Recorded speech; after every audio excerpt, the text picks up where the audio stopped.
بگوٹا model دنیا بھر میں کامیابی کی نئی مثال، ٹرانسپورٹ اصلاحات، ڈرامائی نتائج کیا نکلے؟ یہ بگوٹا ماڈل کیا ہے؟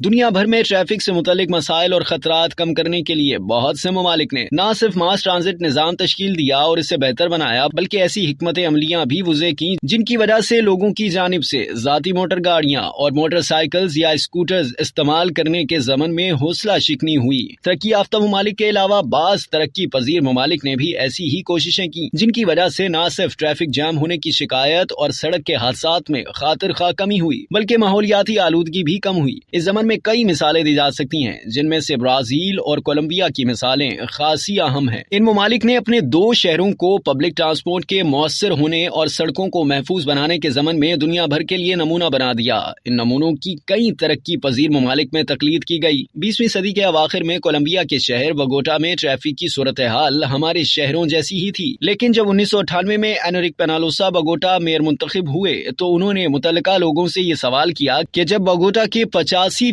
شہری روزمرہ کے معمولات کے لیے اپنی موٹر گاڑیاں استعمال نہیں کرتے تو کیا یہ منصفانہ بات ہوگی کہ ہماری سڑکوں پر زیادہ تر جگہ موٹر گاڑیاں گھیریں؟ اس سوال نے وہاں بہت کچھ بدل دیا اور آج دنیا بھر کے ماہرین شہروں کی منصوبہ بندی کے ضمن میں سوچ بچار کرتے ہوئے اس سوال پر بھی غور کرتے ہیں۔ انریک پینالوسا نے اپنی اس فکر کے تحت بگوٹا کا نقشہ ہی بدل دیا۔ اس شہر کی آبادی چند برس قبل تک تقریباً 70 لاکھ نفوس پر مشتمل تھی، لیکن انریک پینالوسا نے اتنی بڑی آبادی کے مسائل کے باوجود اپنا سفر جاری رکھا اور 2015 تک یہ شہر دنیا بھر میں کامیابی کی نئی مثال بن کر ابھرا۔ واضح رہے کہ کولمبیا کے مختلف علاقوں سے ہر سال 1,40,000 افراد بگوٹا میں آ کر بس جاتے ہیں اور ہر سال بگوٹا میں 70,000 موٹر کاریں رجسٹر ہوتی ہیں۔ انریک پینالوسا نے میئر کی حیثیت سے ذمہ داریاں سنبھالنے کے بعد کئی جہتوں میں کام کیا۔ انہوں نے شہر کے باسیوں کے لیے شہر میں زندگی گزارنا سہل بنایا، نئے سکولز اور سڑکیں بنائیں، غریبوں کے علاقوں تک نکاسی آب کی سہولتیں پہنچائیں، پارکس کی مرمت کرائی، آٹو موبائلز کے استعمال کے بارے میں بعض پابندیاں عائد کی اور سخت پالیسیز بنائیں۔ اس کے ساتھ ہی انہوں نے ٹرانسپورٹ کے ضمن میں بعض اصلاحات نافذ کی۔ انہوں نے بائی سائیکلز کے لیے 70 میل طویل راستہ بنایا، بہت سی سڑکوں پر موٹر کاروں کا داخلہ ممنوع قرار دے دیا اور رش کے اوقات میں موٹر کاروں کے استعمال پر پابندی عائد کر دی۔ انہوں نے صرف اسی پر اکتفا نہیں کیا بلکہ نمبر پلیٹ کی بنیاد پر گرد و نواح سے موٹر کاروں کے شہر میں ہفتے میں صرف 2 روز داخل ہونے کی پابندی عائد کی۔ اس پابندی کے ڈرامائی نتائج برآمد ہوئے اور شہر میں سفر کا اوسطاً وقت 21 منٹ تک رہ گیا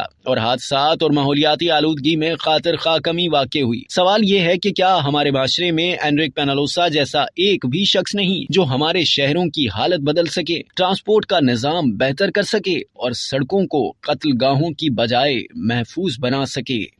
اب تک کے لیے اتنا ہی۔ مزید جاننے کے لیے سبسکرائب کیجیے ڈیلی جنگ یوٹیوب چینل اور لائک کیجیے ڈیلی جنگ فیس بک پیج۔